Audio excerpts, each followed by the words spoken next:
And it happened while we were in construction. Luckily, they had a really big shoulder, because when it blew, it took all the battery leads, man. and I had No my power. dashboard went black. Did you lose steering too? I still had steering, but it was like, you know, Oh, you're yeah. in construction, going over the jagged line, Oh, no power, no power steering. I'm just trying to get us off the road so that the semis don't kill us. Yeah, seriously. And then the first thing that the cop does, because we call Wyoming Department of Transportation, let them know that we're stranded on the road Right. and that we're in a really bad place. They might want to send an officer out. Goodness. First thing the cop says is, can you pull it a little bit more off the road?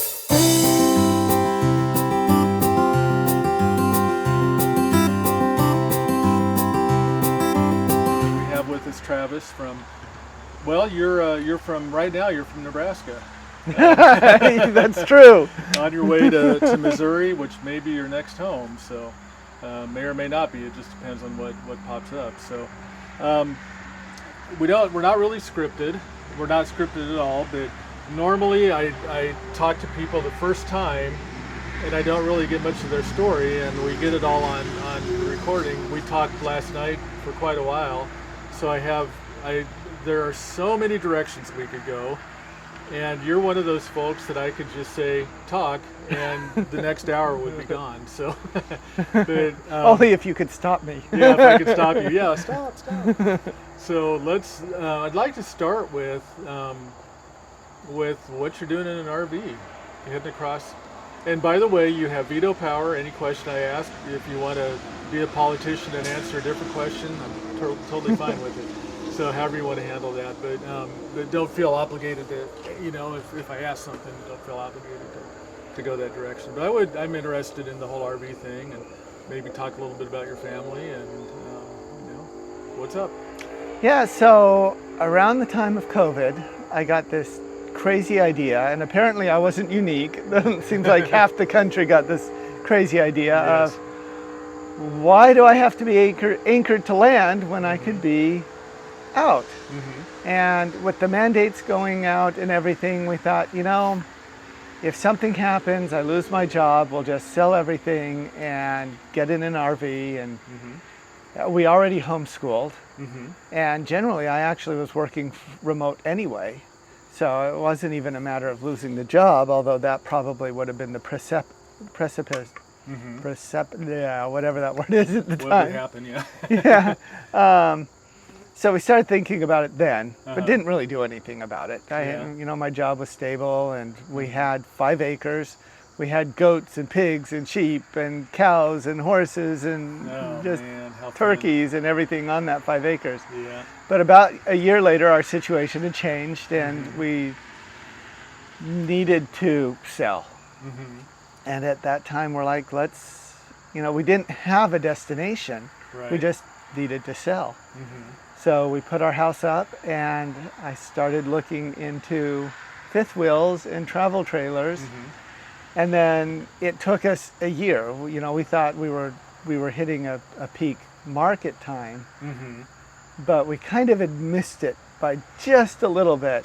So we sat on the market for a year, finally sold, and right before we went to buy the truck and trailer, my dad said, you should really look into Class A's. And with 2 weeks of research, we completely changed plans, got a Class A, and now we're driving. Nice. Again, homeschooling, what I've always told my kids is, you're homeschooled, everything is school.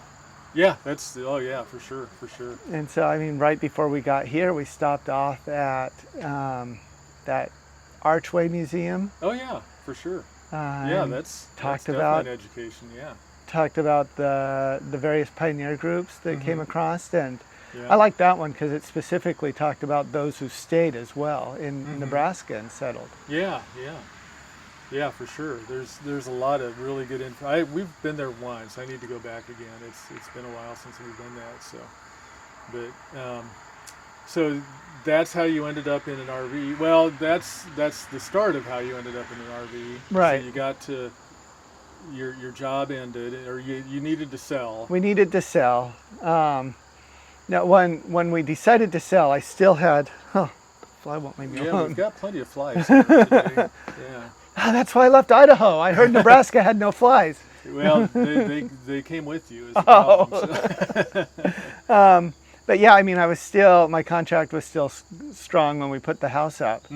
It was just an added necessity, if you will, when my contract ended, and Yeah. so it was good to get out from underneath the mortgage without the steady income. Right. Yeah. Oh goodness. So you ended up where after that? Were you on the road then, or? Well, the idea was we would buy it on credit while I was working, get it all fixed up, and then as soon as we sold, hit the road. But as the old saying goes, oh, the best laid plans of mice and men. Yes, yes. Or Eisenhower's quote that I often use in my daily job. Plans are nothing. Yeah. Planning is everything. Yep. Yep. Exactly. You know I the use quote. that quote a lot. Yeah. So I lost my job. My contract ended, and so we couldn't buy it till we had the equity from the house. So we sold the house. Now we have nothing. Yeah. So we pitched man. pitched tents in my mother-in-law's backyard. Oh my goodness. We had set up some carports back there to start moving our stuff, to move a lot of our stuff into, Yeah. to avoid the necessity for too many storage units. Right. After 5 years, or 8 years, 10 years on a 5-year plot, we had a lot of stuff. Yeah. So- Oh yeah. But it gave us kind of a living room Yeah. while I investigated the RV world, see what was out there. Yeah. I didn't want to get too ahead of myself because I guess these Class A's come and go really quickly on the market. And there's no point in falling in love with one a month early and then having it gone. So Right. Yeah. started finding them as soon as we sold the house. But we were also expecting the birth of our first granddaughter. Oh wow. And my wife wanted to be up there. She's a Sure. certified doula. Okay. And so she was going to help with the birth. So She was up there supporting that while I was down at the house, down at my mother-in-law's, who lived in the same town as we did, trying to get everything pre-settled. Right. So we did that for about a week. Then went out, found the RV, and they said it was going to take almost a whole nother week to get it ready for us. Yeah. So Good grief. we're now 2 weeks behind. We finally get our RV, and we still have to get it set up. Yeah. But the baby hasn't come yet. So, oh no, the baby had just come. So now we want to go stay with our granddaughter for a week or two. Sure. So we pack up, head up there. We're there for about a week. Come back, finish the storage stuff, and then finally, like 3 weeks later, we're on the road, and that's where we are today. Okay. Actually, even that, we ended up having a blowout on our first maiden trip. Took out the battery casing, punctured a bunch of the plumbing, and goodness. We ended up in Rawlings for almost a week, waiting for parts, and because we ended up needing 6 new tires. They had to rebuild the battery case, the enclosure, fix a lot of the wiring. Oh goodness! And it happened while we were in construction. Luckily, they had a really big shoulder, because when it blew, it took all the battery leads, and I had my dashboard went black. Did you lose steering too? I still had steering, but it was like, you're in construction, going over the jagged line, no power steering. I'm just trying to get us off the road so that the semis don't kill us. Yeah, seriously. And then the first thing that the cop does, because we call Wyoming Department of Transportation, let them know that we're stranded on the road. Right. And that we're in a really bad place. They might want to send an officer out. First thing the cop says is, can you pull it a little bit more off the road? I'm like, No. I am dead in the water. I tried. I've got a little jumper switch that allows me to switch over to the house batteries, Yeah. but that whole connection was no longer valid. Oh, goodness. So we were stuck there. Every time a semi would go by, we'd rock back and forth. Oh, man. Took about 2 hours to get us off of there onto the side road, and then hoisted up on the lift and taken to, I think it's called Wamsutta. Wamsutta. Wamsutta? Yeah, I've not heard of that. Yeah. That's really population like 400. Yeah, yeah. But I mean, Steve there at the Conoco truck stop was really good getting us back on the road. Good. But that's all he did. He got us back on the road. We got as far as Rawlings, and high wind advisory. Anything tall, there's a high risk of toppling over. I'm like, I just had a blowout. We're not risking that. No. You know, they said anything over 20,000 pounds, but I'm like, I don't know if I'm 18 or 26. Yeah, yeah. So we pulled over, and my wife's like, we should just see if somebody here can fix the tires. We're really glad we did, because it was a lot nicer drive once we knew that we were on 6 solid tires. Yeah, oh yeah. Boy. But I mean, we were supposed to be in Missouri now, dropping off our pigs. Yeah, yeah. So they've had a and- long road trip. You've got what, half dozen pigs you're taking? Just about. We got 5 Idaho pasture pigs. 5 Idaho pasture pigs, and you breed them. Yes. And you're taking them to, you've sold them to somebody, or? No, we've got friends of friends, some acquaintances that have offered to host them. Yeah, pig sit. They've got some property, some acreage that they're not using right now, and they're going to let us set up a fence, and they're going to just take care of them. Wow. Well, that's wonderful. We had another family back in Idaho that was taking care of them while we sold. We just, as part of our moving situation, had to get them off the property. So. Sure, yeah. But we'd already used them for a year. We thought we'd be selling quick. So Yeah, yeah. they were, they needed them off their place, and no one else out there was available to really watch them. So Yeah. we're like, well, let's look at our tentative destination and see if anybody there could watch. And we found somebody, so that's where they're going. Nice. So you're at a phase right now where you don't know what's next. You're just kind of going in faith that the path will open up for you and things will work out. So you're not necessarily an RVer by, I don't want to say you are an RVer by choice. Obviously you've made that decision, but it's not necessarily, this isn't a trip to see the country necessarily. It's a trip because you have to figure out the next piece. Yes and no. Okay. As part of my amateur historian Don't believe desires. the amateur part. This guy's a pro. I mentioned earlier, before we started recording, that you will forget more today than I've ever known. And after talking to you last night, there's no doubt about that. Anyway, go ahead. Anyway, so the goal was always to spend 3, 6, 9, maybe even 12 months on the road before we landed somewhere. Oh, okay. But we kind of plan to do little figure 8s through Missouri, because that's where we think we want to land, and watch what land comes for sale. Sure.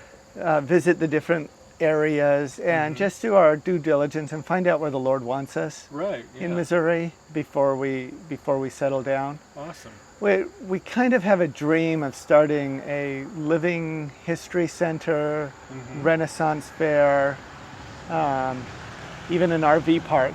Yeah. Out there in Missouri. So this has been years and years ago, but there was a little RV park. I got the urge to be involved in RV parks. Now we only have one RV or two maybe through Boondockers Welcome. But anyway, I had this years ago, and we ended up in a little place called Mansfield, Missouri. I don't know if you've heard about it, but interestingly, they had a Renaissance fair, and it was an RV park. Oh. So look up Mansfield. I don't know if they're still doing that, but we stopped there and the lady was selling. It was a real small RV park. She was selling it, and I think the town did the Renaissance Festival. But anyway, it was a interesting thing. But keep going. I'm sorry. Yeah. Yeah, no problem. Yeah, we have some friends that professionally joust. Oh wow. We met them when we started a Ren Fair in Malad, Idaho. Mm-hmm. But after 2 years, planning and zoning changed and kind of shut down our facility, and for various reasons, the fairgrounds weren't a good option for us, and there really wasn't much else, anywhere else that we could go ideally. So, and this kind of corresponded with part of our reason for wanting to pick up and leave, and we thought, we could do this even bigger. And our friend, we started talking to our friends, Knights of Mayhem. Bye-bye. Knights of Mayhem, who do the professional jousting, they came out for our second year, and they said that there used to be a really big one in Missouri.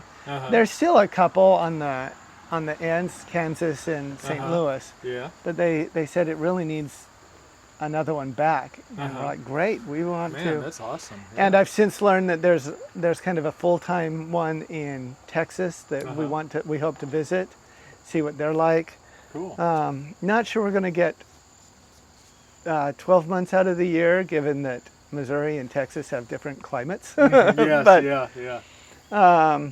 But hoping to do, definitely, I love Halloween. And so one of the things that we did, in addition to our Ren Fair, was a fall festival. Oh, sure, yeah.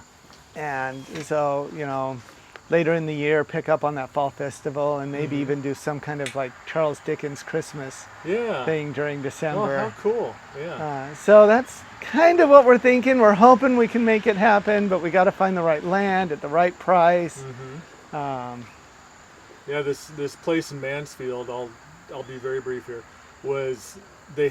you could go back on the property and there was a neat little cave, and we picked up all sorts of ticks, but but it was a really cool space. So you should check out Mansfield, see if they're still doing it.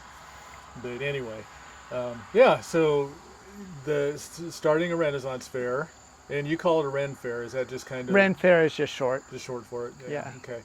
So I just wondered if there was a distinction between the two, but there. Now, my understanding, and again, we're scratching the surface. We've been to most of them in Idaho, couple in Utah. Yeah. We were hoping to hit the one in Omaha this weekend, but my daughter has a flight out of Oklahoma City on Monday, so bummer. The timing just doesn't work out. But we're going to see as many as we can over this little excursion. But the biggest difference that I've seen is there are those that are just pure Ren Fair. They're time specific, Renaissance, and then there's most of them though are more open. So you get a lot of wizards and fairies and butterflies and one of them I went to had two girls dressed up as D&D characters, and they went really out on their costumes. It was really cool. Yeah. And you're open to the more open ones? I am, but what I hope to kind of integrate into mine is a lot more. I'm a lot more about the education aspect of it. The Ren Fair part is fun. Dressing up is fun. Having all of the vendors is fun.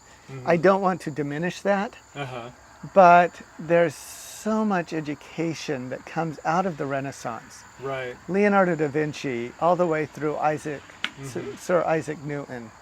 And a lot of that, our American history, most people don't realize this, but our American history ties to that birth of modern philosophy, the scientific revolution, and the Reformation that all come from the Renaissance. Without the rhetoric of John Locke or the advances of Isaac Newton, there is no First Great Awakening and thus no American Revolution. Wow. It all bleeds into each other. Right. Chris Ann Hall, if you if you have a chance, you should look up her Okay. podcasts. She tells the story that George Whitefield was preaching in his firebrand sermons the words of Isaac Newton. Huh. Isaac Newton, I think the book is called Clockwork Universe.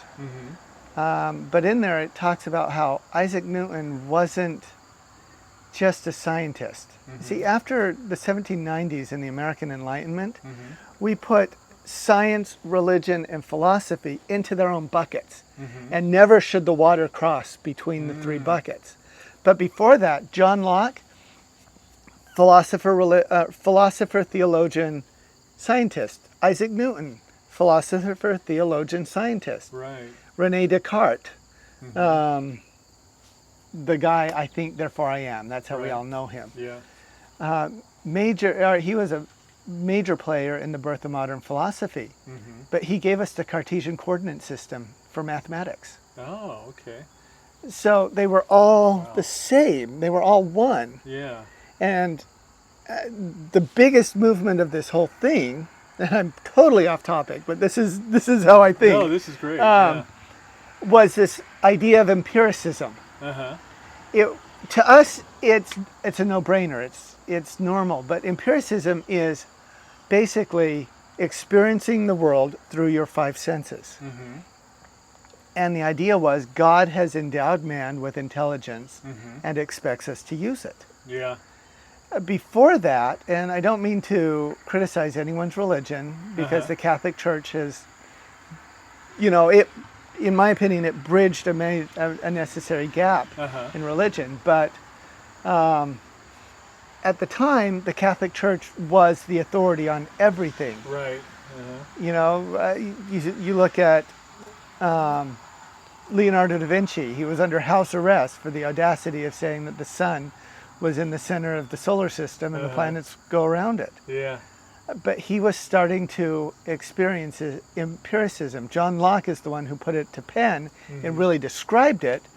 And between him and Sir Kevin Bacon, I think it's Kevin, but Sir Bacon. Francis, thank you. Francis Bacon, Kevin's the actor. Kevin Bacon is the actor, yeah. Yeah, I'm like, that doesn't sound right. Sir Francis Bacon, they will give us the scientific method. Right. Which is what? It's make an observation, record a hypothesis, and then experiment with it, work it until you can prove your theory and turn it into law. Right. Well, this hit the early American colonists a lot stronger than it did anyone else. And with the Reformation happening and this idea that I can seek other stewards for my spiritual well-being, and this notion that I can experience the world and I can come to my own realizations, they kind of collided with the works of Montesquieu and others coming out of France and even Scotland, with John Locke, with this idea of separation of powers and self-rule. Yeah. They just kind of realized we don't need a king anymore. We can do this ourselves. So all of these movements just come crashing into America and literally spark a revolution. Yeah. And all of that is founded on the Renaissance. No kidding. Wow. Like I said, you'll forget more today. That's incredible. That really is incredible. So you want to somehow integrate the education of that in a living, breathing way, rather than just sitting up there. And you're obviously very passionate about it. You can hear it in your voice, and that's cool stuff. Yeah, so that's the hope. Unfortunately, we're short on time this morning, but man, I could see this going on for a while.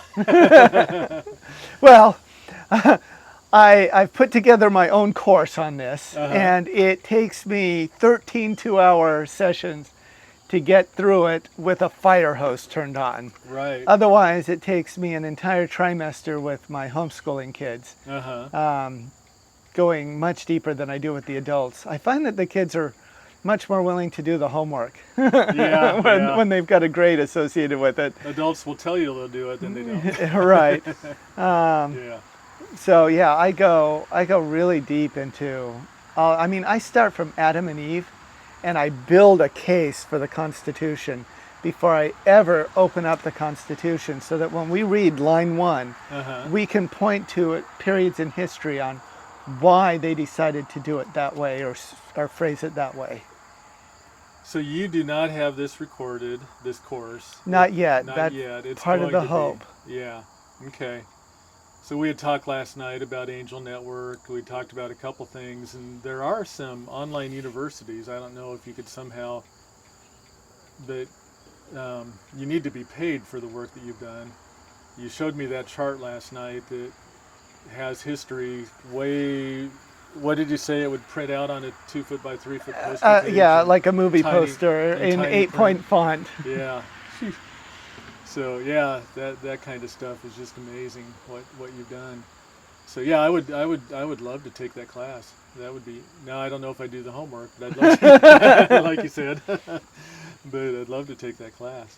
So this is all part of the adventure of what's next that you don't know. It is, and it's got a scattering of permaculture. I mean,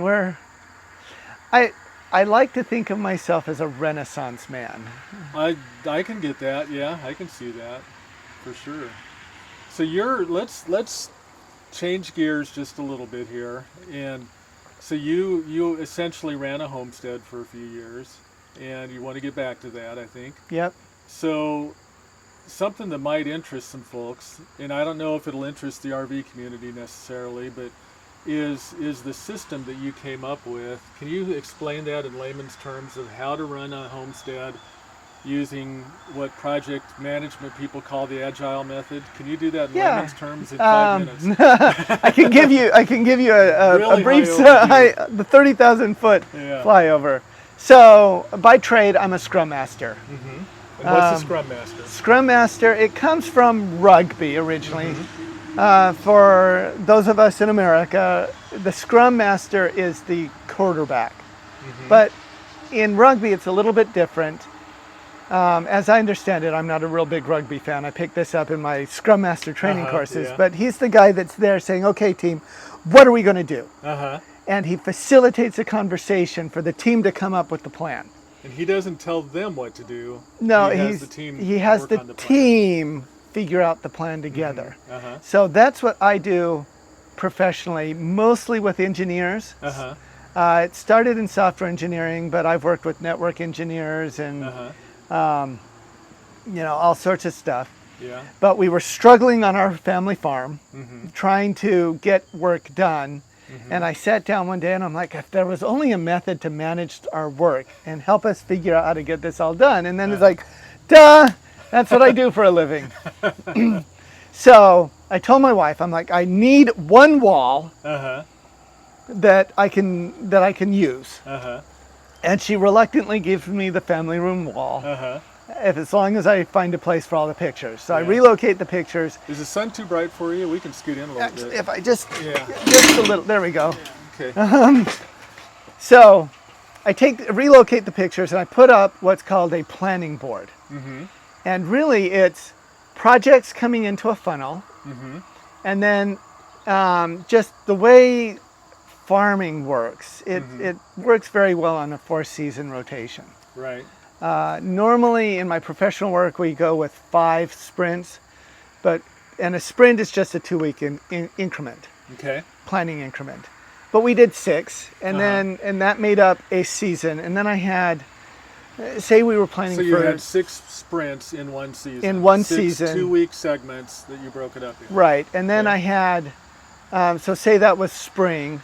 So I'd have summer, winter, and summer, fall, and winter, generally as what's coming up. Then what we do is we have a big backlog. Backlog is just all the work we have to get done this season. And is it sticky notes? What do you use to record all the work you have to do? So initially it's sticky notes, and throughout the process it's sticky notes. But I found that a lot of the work we were doing was repetitive. We had to get mulch, put down the mulch, Mm-hmm. plant the seeds. And then there was a daily maintenance schedule that we had to accommodate. And, just different things were reoccurring every spring. We had to do the same things. So I would capture those in a spreadsheet, basically, or on little cards that I could print out. Uh-huh. So that come spring the next year, I'd print everything out. And then the sticky notes would be, okay, what's unique about this spring? Okay. We've got a family vacation this year. Uh-huh. And everything has to be a first-class citizen fighting for priority. Uh-huh. Right. So if it's a family vacation or planting the field, you can only do one of those at the same time unless you convince your relatives that this year's family vacation is on your farm planting your field. They'll plant your field for you while you go to Disneyland. Yeah. So you kind of get an idea of what's reoccurring, but initially it's sticky notes. It's okay, let's just put everything down.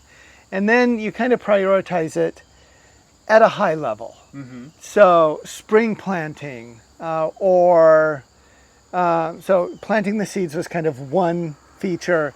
Preparing the garden is a whole nother feature in and of itself.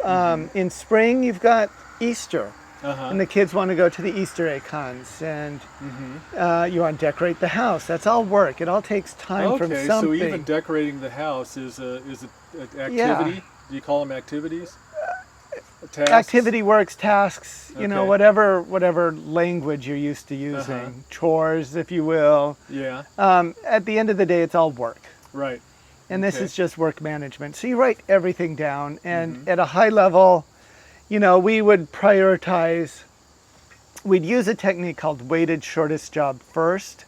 Okay, where weighted shortest job first. Okay. You can Google it. It gives you this big formula, but in a nutshell, it's how big is it as the denominator, and then up on top, it's how critical is it. Is there a cost to delay? So like planting a seed. Maybe today it's not critical, but if we don't get them in by next week, we have no harvest. Right. So there's a time sensitivity to it. And you just take some of these factors and then you divide it by how big, just t-shirt sizing. What we've learned is humans are terrible at time estimation.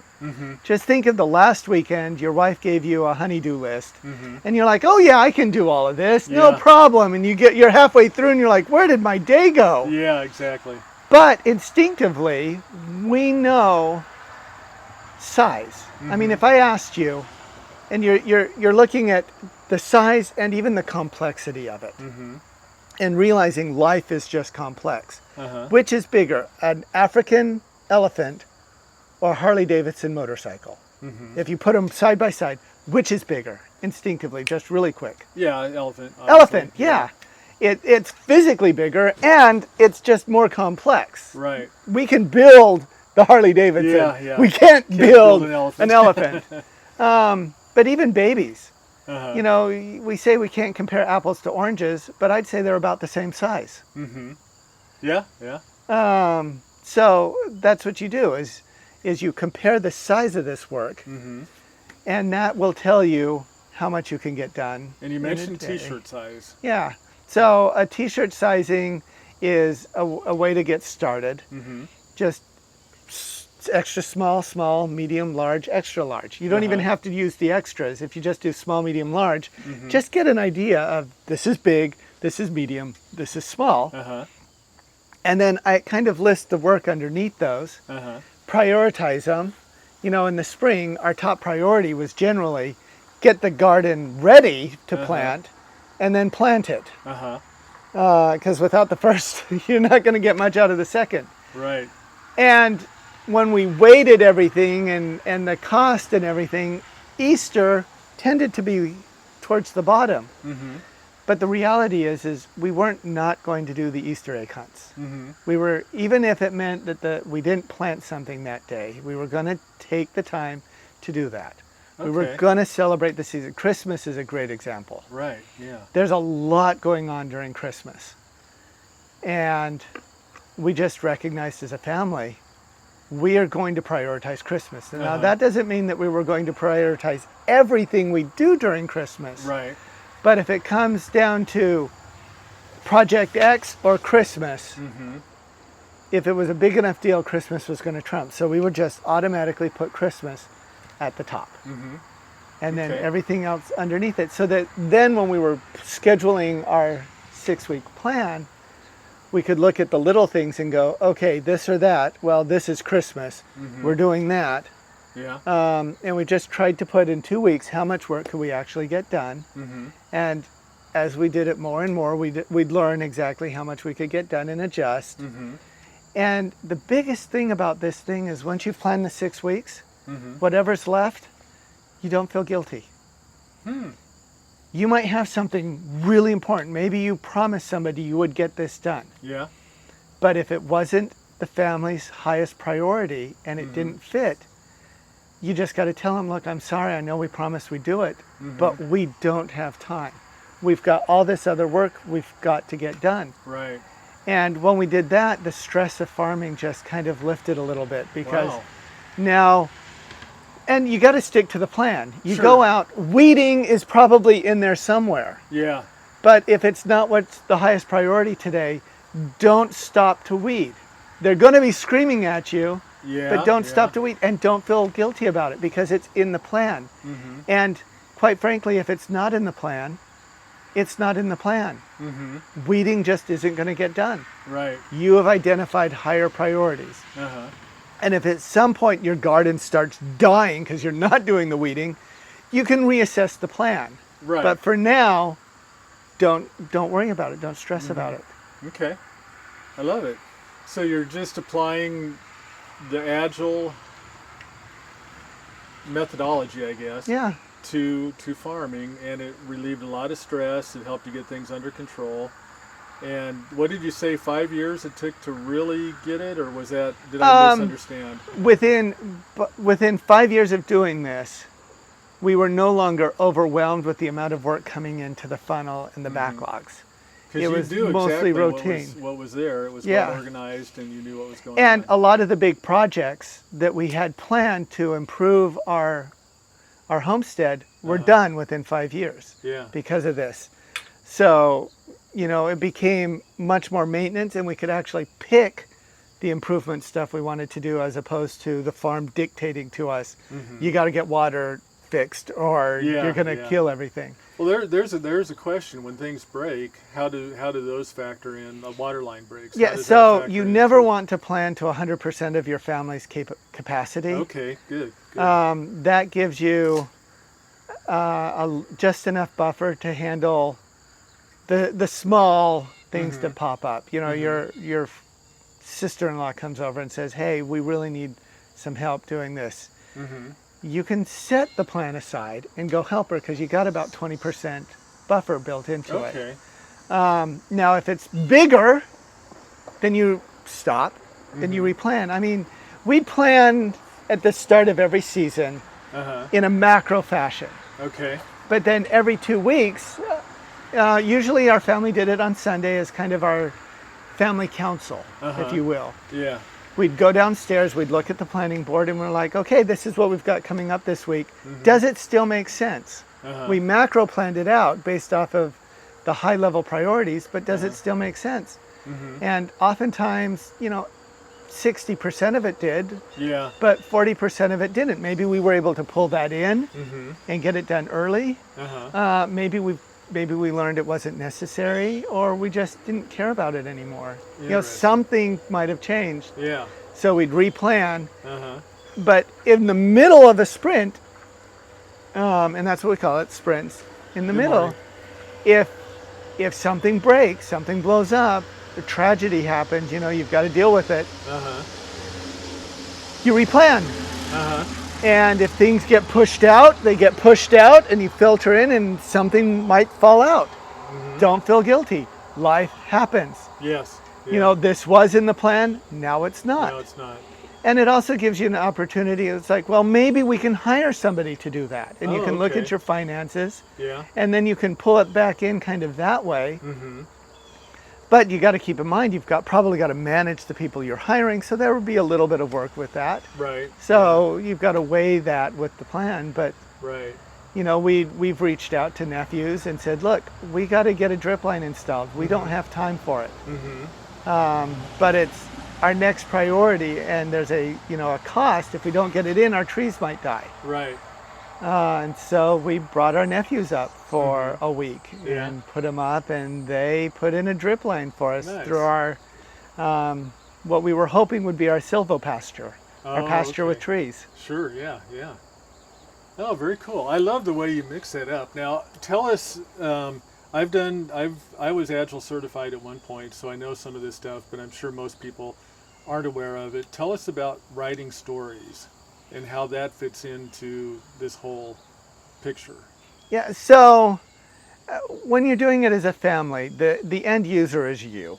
Okay. You know, if I was teaching this to my engineering group, it would be different. We would be looking at Have an from outside the outside customer's perspective. But really, what you want to capture is what needs to be done, and the real critical thing, especially when you're dealing with kids or engineers. Yeah. Anyway, I love yeah. my engineers. Yeah. No, I get very mama bear with my engineers. Oh, yeah. But Oh, yeah. you know, I let them poke fun at me. They poke, I Yeah. poke fun at them. Oh, for sure. Most of the time, I'm not the scrum master. I'm the scum master. Yeah. But, it's the acceptance criteria. Definition of done. When can we call this complete? That's really what you want to capture. And then when your 12-year-old son comes up and says, "Yeah, I did it," you can go down to the board and say, "Did you do this? Did you do this? Did you do this? And did you do this?" Well, no. Okay, then we're not done, We're not are we? done. Yeah. Yeah, that's cool. So that's what you call a user story? Yeah, that's the bare minimum of what we need and when is it done. Okay. Very good. Now you can get a little bit more detailed. Yeah, in there you if can. want, Yeah, but there may not be necessary. there are writing techniques to make it better. I mean, there's behavior-driven development versus traditional as a I need, so that.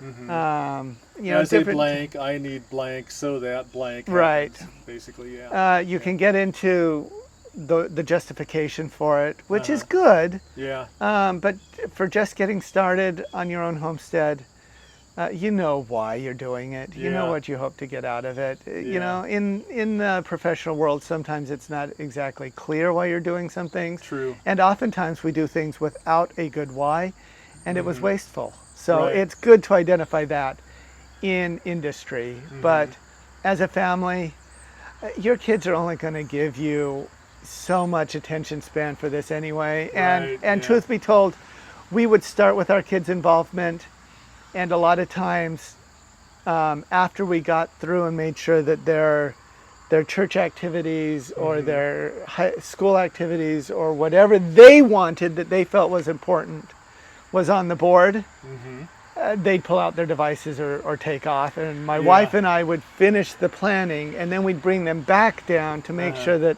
they understood it and that they could accept it. That's probably the next biggest deal. Is we call it the fist of five. Okay. And what it is, you know, at the end of the plan, we count to 3 and everybody holds up 1 to 5 fingers. And this is our commitment to the plan. Okay. If it's a 1, this is a terrible plan. It's not going to work. I can't buy into this. Okay. If it's a 2, I still have some concerns. You know, maybe the teenager is like, look, you have not given me enough hangout time. I'm a 2. Yeah. And you have the discussion. It's like, look, we get it. We're not giving you a lot of hangout time this season. But this is fall. This is harvesting. We need the whole family here to food process, Right. to do all this. We need your help. Winter's coming up. It's not as big of a deal. We can give you more hangout time. You can have those conversations. You can talk about the whys then with your teenagers or, you know, whoever. Right. 3, not excited but I can live with it and support it. Meaning tomorrow I'm not going to complain and drag my feet and say, this was a stupid plan. Right. I'm going to make this plan happen. It's not my ideal plan. You know, the teenager, after convincing them, you might get a 3, but you're not going to get a 5. Yeah, yeah. I can live with it and support it. That's the minimum you want. 4 and 5 are just degrees of excitement. You can level, you can measure the level of excitement in the plan. Right. 4, this is a good plan, solid plan. 5, you know what? Cancel the Disney trip. We're doing this. I love it. That's cool. Okay. So yeah, that's good stuff. Well, I know you've got to get on the road. I need to get up on a phone call here pretty quick. And I hate to bring this to an end, but I think we probably need to so we can get to our duties. But next time you're through, we're going to do part 2, right? Absolutely. And I can say it's been a while. So welcome back. But, and hopefully by then we can advertise my own blog on whatever it becomes. Yeah. No, I can see that.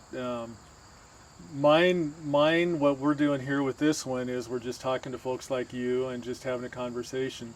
Yours has a really deep purpose of educating, and I think you've got a lot of potential with that. Lot of potential. So the hard part, I think you alluded to it last night, was keeping on track and not going down rabbit trails. Yeah, we saw it just in this little one. Yeah, because you've got so much knowledge. My goodness, it's yeah. I think I mentioned my brother-in-law is more like you, where he just remembers facts, figures, names, all that stuff, and I'm kind of like, I can't remember what I ate for lunch yesterday. Well, so. I can't give me more credit than I'm due. I have my cheat sheets. Okay. I haven't seen them yet, so they must be really small and you have good eyes. So, well, I appreciate it, Travis, and appreciate your willingness to share. And hopefully there's some RVing homesteaders out there that might grab something from the... I could actually see applying some of those principles to RVing. If you want to plan out a trip somehow, what are your priorities? What is it you want to see? Where is it we want to go next? That might actually apply really good to RV life. Well, and if there are people out there RVing or permaculture need help, you know, if they're watching this, you've got my contact information. If they get to if they comment on your page, you can find me somewhere, and we'd be willing to go out of our way a little bit if. Especially if you're willing to help cover gas. That thing sucks gas. Oh my word, that thing sucks gas. You know, and you know, maybe you can help me. You know, maybe your followers could help me get this thing started. Yeah, that would be very cool. Very cool. I could come talk to them a little bit more in person. Yeah, for sure. Okay. Well, very cool. Well, thank you, Travis. Appreciate you being here. Well, and thank you for letting us crash here. Oh, absolutely, it's such a blessing. Oh, good. Well, we hope you enjoy it. And, I know you don't get to enjoy it for long because you're on the road here soon, but glad you're here for while you can be. So, well, thank you so much. Thank you.